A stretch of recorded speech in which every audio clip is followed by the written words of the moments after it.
इस फिल्म की कहानी तीन प्यासी नन्स के बारे में है जो कि रेगिस्तान में पानी की तलाश में होती है। अब ये कौन सी प्यास है, आइए जानते हैं।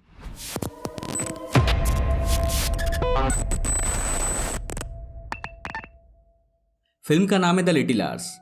तो कहानी शुरू होती है सिस्टर फर्नांडा से, जो कि अपने साथ एक गधे को लेकर चर्च की तरफ जाते हुए दिखाई देती है। चर्च पहुंचने पर उसकी मुलाकात सिस्टर जेनेबरा से होती है। वो फर्नांडा से पूछती है कि कल रात को तुम कहाँ थी। फर्नांडा कहती है कि वो उस गधे को पकड़ने गई थी जो कि चर्च से भाग गया था। जेनेबरा फिर पूछती है कि हर रोज ये गधा भाग कैसे जाता है।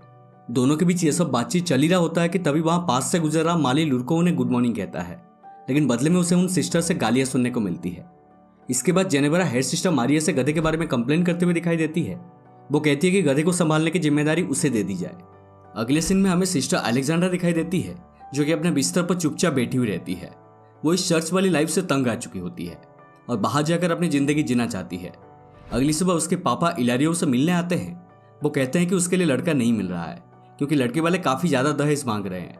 इस पर अलेक्जेंड्रा कहती है कि अगर वो चर्च में डोनेशन देना कम कर दे तो दहेज के पैसों की जुगाड़ हो सकती है, जिस पर उसके पिता साफ मना कर देते हैं। अगले दिन तीनों सिस्टर बुने हुए कपड़ों को लेकर जा रही होती है कि फिर से वहां ठरकी माली लुर्को आ जाता है और उन्हें अपनी गंदी नजर से घूरना शुरू कर देता है। तीनों सिस्टर्स उसे देख लेती है और लुर्को को मिलकर गंदी गंदी गालियां देते हुए उसकी राम धुलाई कर देती है। इधर फादर तोमासो सिस्टर्स के द्वारा बुने हुए कपड़ों को लेकर बेचने के लिए मार्केट की तरफ निकल पड़ता है, जहां रास्ते में उसकी मुलाकात उस ठरकी माली लुर्को से होती है।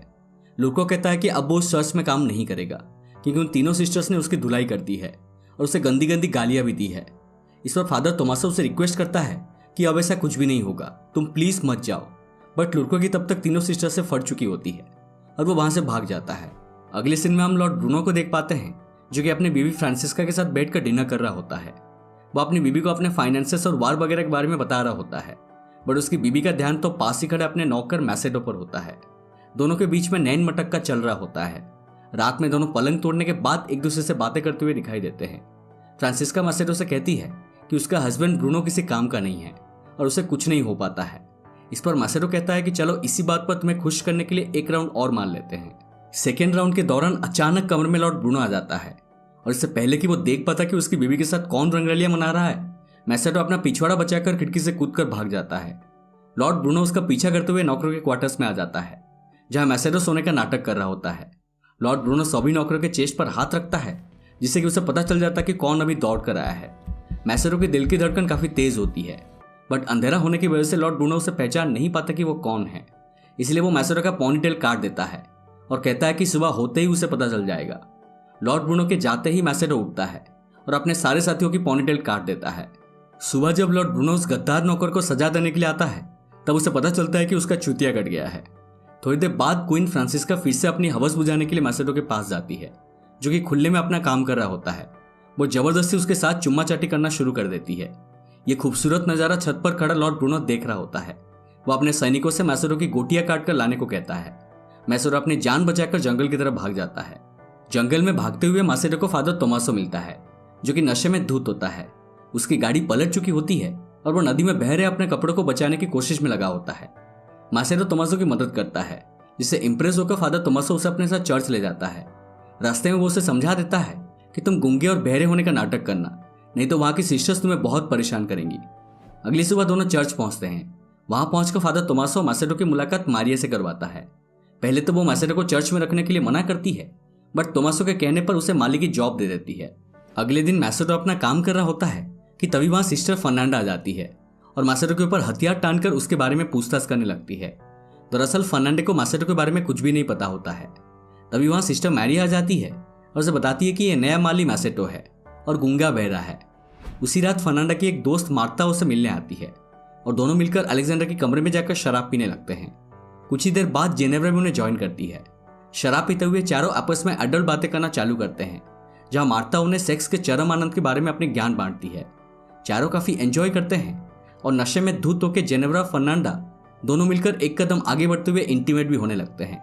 अगली सुबह मैसेडो जमीन की खुदाई कर रहा होता है कि तभी वहां सिस्टर अलेक्जेंड्रा आ जाती है। कुछ देर मैसेडो से बात करने के बाद अलेक्जेंड्रा अपने ऊपर से नियंत्रण खो देती है और मैसेडो के साथ खुले में ही किस करना चालू कर देती है। मैसेडो भी इस मौके का पूरा फायदा उठाते हुए अलेक्जेंड्रा के साथ एंजॉय करने लग जाता है कि तभी चर्च की घंटी बजती है और अलेक्जेंड्रा वहां से चली जाती है। इधर जेनेबरा और फर्नांडा कपड़े धो रही होती है तभी वहाँ अलेक्जेंडर भी आ जाती है। तीनों बीते रात के बारे में बातें करने लगते हैं और कहते हैं कि काफ़ी मज़ा आया। फर्नांडा अलेक्जेंडर से पूछती है कि तुम्हारे कपड़े इतने गंदे कैसे हो गए। अलेक्जेंडर कहती है कि वो उस गूंगे मैसेटो की गड्ढा खोलने में मदद कर रही थी। ये सुनकर जेनेवरा और फर्नांडा को यकीन नहीं होता है, क्योंकि पहले उन्होंने कभी भी अलेक्जेंडर को काम करते हुए नहीं देखा था। एक दिन जेनेवरा फर्नांडा और उसकी दोस्त मार्ता को जंगल की ओर जाते हुए देखती है। वो छुपकर उनका पीछा करते हुए जंगल में पहुंच जाती है, जहां दोनों बेलाडोना बना रही होती है। दोस्तों, अगर आपको नहीं पता कि बेलाडोना क्या होता है तो मैं बता देता हूं कि उनका मानना था कि बेलाडोना एक पत्ता है जिसका सेवन करने पर मर्दों को अट्रैक्ट किया जा सकता है। मार्ता फर्नांडा के आंख में बेलाडोना सिरप की 2 बूंदें डाल देती है और उसकी उंगली में एक छोटा सा कट लगाकर उसका खून पीने लगती है। ये सब कांड वहां झाड़ी में छिपी जेनेवरा देख रही होती है। इसके बाद फर्नांडा और मार्ता दोनों मैसेटो के कमरे में पहुंच जाते हैं, जहां मैसेटो घोड़े बेचकर सो रहा होता है।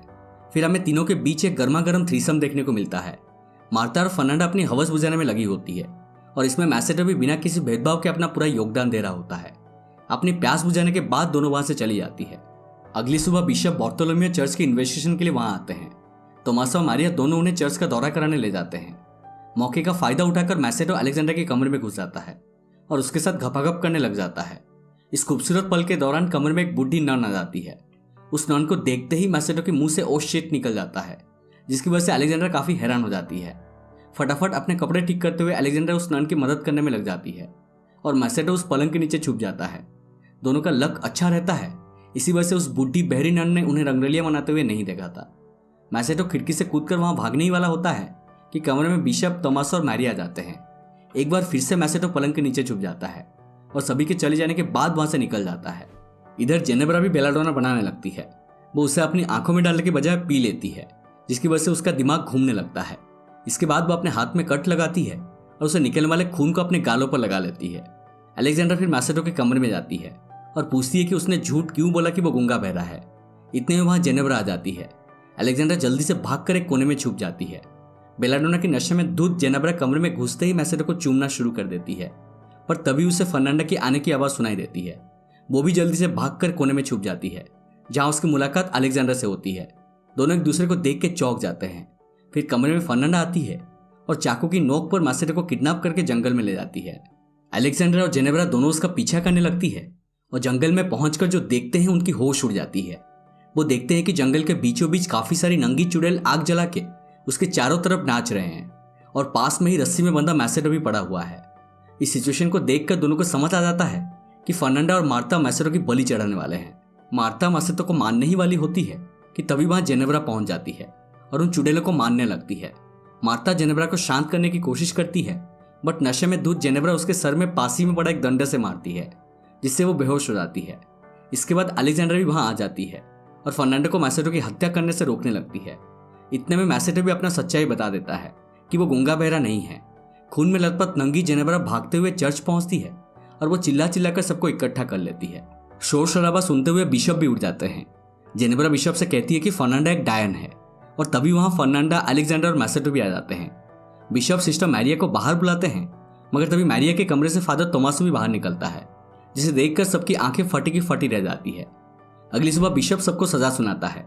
वो फादर तोमासो को एक मंक बनाकर दूसरे चर्च में ट्रांसफर करवा देता है, जहां सिर्फ मर्द ही रहते हैं। मैसेटो को वापस उसके राजा लॉर्ड ब्रूनो के हवाले कर दिया जाता है, जहां वो उसे काल कोठरी में बंद कर देता है। तीनों हॉर्नी सिस्टर्स आपस में एक दूसरे से गलत बिहेवियर के लिए माफी मांगते हुए दिखाई देती है। उन तीनों को मैसेटो की काफी चिंता रहती है। इधर काल कोठरी में मैसेटो अपनी सजा काट रहा होता है कि तभी वहां लॉर्ड ब्रूनो आ जाता है। वो उसे बताता है कि उसने अपनी पुरानी बीवी फ्रांसिस्का को जंगली सुअर और कुत्ते के साथ रखा हुआ है। वो कहता है कि जब तक उसका मूड अच्छा रहेगा तब तक वो उसे जिंदा रखेगा और तरह तरह के टॉर्चर मेथड्स के बारे में बताता है, जो कि आने वाले दिनों में उसके ऊपर किए जाएंगे। कुछ देर बाद उस काल कोठरी में एक कछुआ आता है, जिसकी पीठ पर मोमबत्ती जलती हुई रहती है। उस कछुए को दरअसल उन तीनों सिस्टर्स ने वहां भेजा था, सैनिकों का ध्यान भटाने के लिए। जैसे ही सैनिक उस कछुए के पीछे वहां से चले जाते हैं, सिस्टर्स वहां आकर मैसेटो को नन वाली कपड़े पहनाकर वहां से ले जाते हैं। जेनेवरा मैसेटो की जगह एक पुतला जेल में रख देती है, जिसकी वजह से सैनिकों को लगता है कि वो मैसेटो ही है। चारों फिर आजाद पंछी की तरह जंगल में भाग जाते हैं।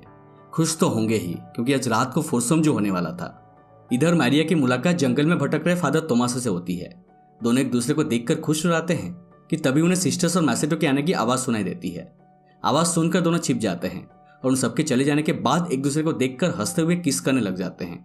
और दोस्तों, मूवी यहीं पर खत्म हो जाती है। वीडियो की शुरुआत में मैंने जो प्यास और रेगिस्तान का बात किया था, आई होप कि आप सभी के समझ में आ गई होगी। उम्मीद करता हूँ कि आपको ये एक्सप्लेनेशन पसंद आई हो। अगर पसंद आए तो प्लीज़ हमारे वीडियो को लाइक करें, शेयर करें और हमारे चैनल को सब्सक्राइब करके हमें सपोर्ट कीजिए। और साइड वाला बेल आइकन को भी दबा दीजिए, क्योंकि हम ऐसे ही इंटरेस्टिंग एक्सप्लेनेशंस लाते रहते हैं।